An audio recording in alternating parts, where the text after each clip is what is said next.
Hello everyone. Welcome back to the channel. Miss Coffee here, and today we're back with another Procreate how-to video. So I was requested to do a how-to do shading and blending and maybe a little bit of coloring. So I figured that's what I would show you guys today. So let's go ahead and get right into it. First thing you want to do is pick a brush, any one of your brushes. We're going to try practicing with what I like to call the circle method. So all you're going to do is draw a circle on your page. And I'm pressing and holding, and then I'm going to tap to get a circle, just like that.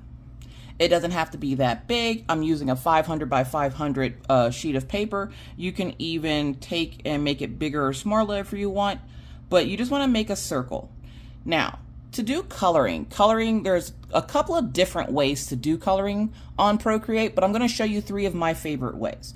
First things first, you can manually color. You can take your pen, make it bigger, manually color that in. It's going to take you some time, but eventually you get it done. So manually coloring is the first one. The next one is to grab the lasso tool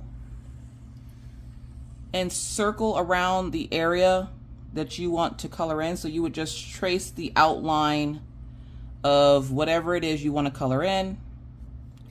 Do color fill down here at the bottom. I keep it on freehand, and then I just kind of tap the color that I want, and it'll fill it in for me. But sometimes, like others, it's not as accurate.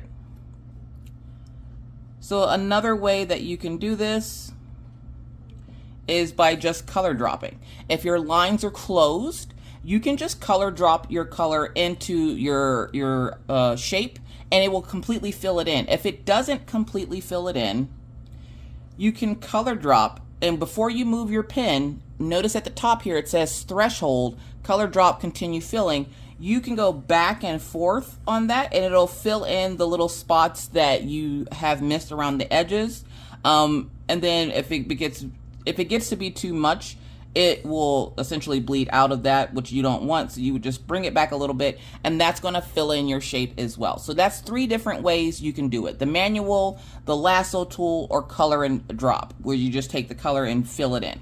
Okay, so for this illustration, we are going to just grab one of my favorite colors, which is purple, and then there's also a couple of different ways you can go about this as well. You can either color on the same layer, or you can go to a different layer.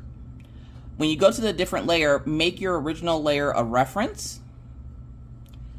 And then when you add a second layer, put the second layer underneath your reference. That way, whenever you go to color it in, I'm going to use a different color so you can see. Whenever you go to color it in, that color is going to go behind your original color. Now, if you try to do that color above it, it's going to hide the outline because you told it to fill the color in on top of your outline. So you want to make sure you're with reference. You want to make sure it's underneath, so you're still getting your outline. Okay. Now we're not going to use that color. We're going to use actually the same color we did the outline with, and I'm just going to color and drop like that. Now, light sources. Let's talk about light sources real quick. So whenever you're doing blending and shading and figuring out your light source, you want to figure out what direction your light source is coming from. Okay, so if your light source is coming from up here, of course you're going to have your shiniest part be right here, because that's where your light source is coming from, which means your shading would be down here, because this is a ball, so your shading would be down here at the bottom. Same if you were to switch it the other way. If the light source was coming this way, your shading would be down here, your lighting would be up here. Okay, it just depends on where you want the light source to come from. Now, the light source is up to you. You tell your image where that light source is coming from, and then you shade accordingly. Okay, so then what I'm going to do now is I'm going to get a different brush. I'm going to get a smoother brush.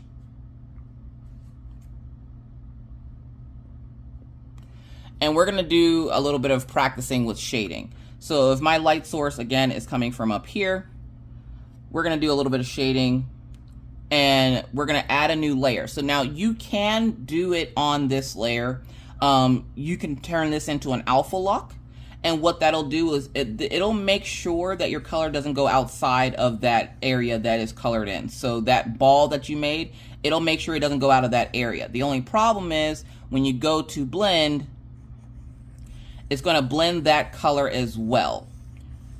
And then if you make a mistake and you need to erase, it's also going to erase that color. So I don't typically use my alpha lock too much. I like having the option of not worrying about it messing up the original image. So I'll make another layer and then I'll use a clipping mask. Now the clipping mask does the same thing as the alpha lock. So we're gonna do this. So we're just gonna take that color, and since my light source is coming from here, we're gonna do a light shade of that purple on here. We can go even a little bit lighter right up front here, okay? And then because of this being the shadowed area, we're gonna put the dark line down here. Now, that is where my light source is coming from. And we're gonna add another layer to the top of this. You also wanna make sure what I did was I went down to the original layer and then added a layer because it's gonna make it a clipping mask to that original second layer, okay? And I'm gonna bring that up top. You'll see why here in a little bit. But I'm gonna do just a little streak of white. And then I'm up. Gotta go on the actual layer. I do that a lot. Make sure you check your layers.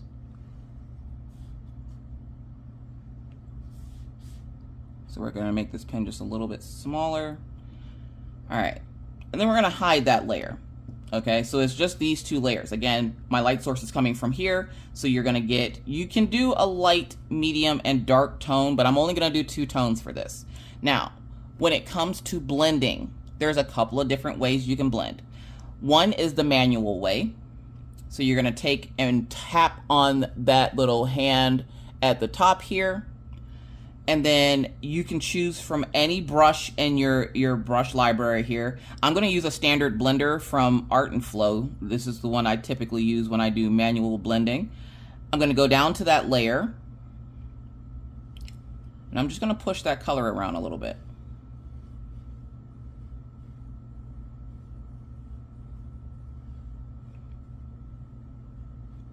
I'm gonna push it around.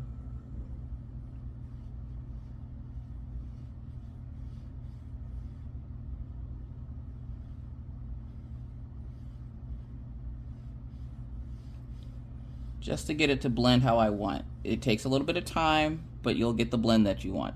And then I'm gonna do the same thing down here. I'm just gonna push it back and forth. And it might look crazy at first, but give it some time. Because you're pushing those colors around.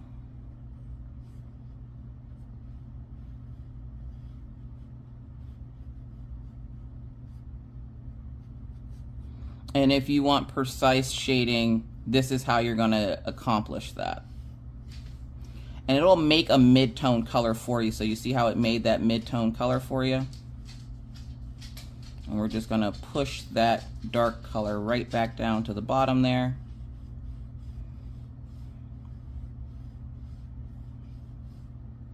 Okay, now that is one way you can do blending. Another way is my absolute favorite way, and if you watch me on Twitch, you've seen me do this hundreds of times. So we're now going to go up to that white layer. Remember we had that streak of white right there? You're going to tap on this little wand. On the wand, you're going to go to Gaussian blur. Gaussian blur is a great way to blend. The only problem with Gaussian blur is that if you want one to be harsher or lighter, it does it all in the same, it does it all in the same opacity essentially. So I'm just going to do it like this. And if you decide that you want, say, a harsher shadow down here at the bottom, say you want a little bit of a harsher line, make sure you're doing adjustments on your pen. So you do have the size adjustments here and then the opacity. Now, the opacity for a blender isn't opacity. It's actually the harshness of your pen. So do you want your blending to be super harsh where it pretty much takes the color away? Do you want it to be super soft where you get a little bit of a softer blend to it? It does take a little bit to blend that out, but it gives you a little bit more of a softer blend to it. That part is completely up to you and how you want your image to look. But you do want to make sure you're adjusting your pens as needed, because it's really important to get the look that you want, that you're using all of the tools ready and available for you.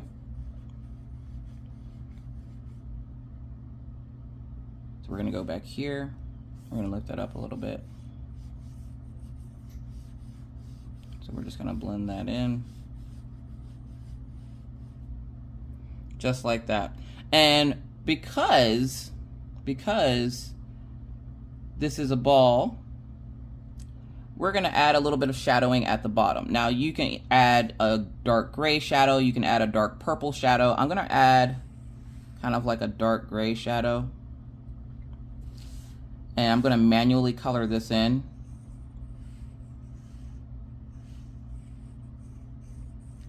And again, we're going to use that Gaussian blur to blend this out.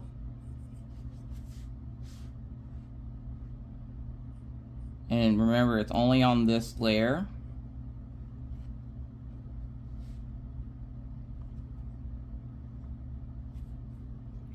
And if you decide that you want to make that lighter or darker, here's another little trick for you. Hue, saturation, and brightness. Choose the layer that you want to adjust the color on. Tap on the wand, hue, saturation, brightness. And then at the bottom here, you have 3 scroll rods. Your brightness, the saturation of that color, and then whatever color it is. Now, if I wanted to go just a little bit lighter, I can go a little bit lighter. I can go really dark. It just depends on what you're looking for. So I'm going to go to this lighter gray. I'm going to bring it up just a little bit so it touches the ball. I'm just going to get rid of this. And then even for the shadowing and stuff, right? Let's combine these layers. We're just going to pinch them all together. Even if I wanted to, oh, hold on. Before I do that, let me show you this. Change the color of the color that I blended with. You can go here and change it. You can up the saturation on it. Make it darker or lighter.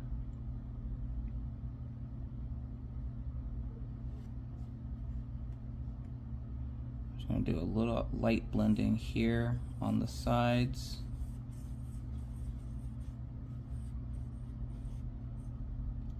Essentially, you just want the colors to all melt into each other. And if this is still too bright for you, again, go back to that Gaussian blur, blur it out just a bit more to give it more of a realistic look. And that is as simple as it is. That is how you would color, shade, and blend your images. Now, if you have any other questions, comments, or concerns, please leave those down in the comment section below, and I'll try to get back to you as soon as I possibly can. Now, do keep in mind, I am not an expert. I just know a little bit by a lot. I just know a lot about a little bit. How about that? But thank you guys so much for watching this tutorial. I hope it was at all helpful to you. If I had a suggestion, I would say watch it the whole way through first and then try to go along with me as I do it. So there you have it, and you can add your line work around it as well. So remember, that was the original line that we made on there, and we took the line work off to get the ball. The ball has a little bit of texture to it, but if you want to give it this, give it a little bit of a drop shadow, you can do that as well. It's completely up to you, but just remember that your lighting is going to depend on where the brightness and the darkness sit on your image, and then you just want to blend it until those colors look like they pretty much have meshed together or blended together. You want to make sure you're adjusting your brush harshness when you're blending. So whether you wanted a super harsh blend or a super soft blend, the size of your pencil is going to matter as well, depending on the size of the area that you're working in.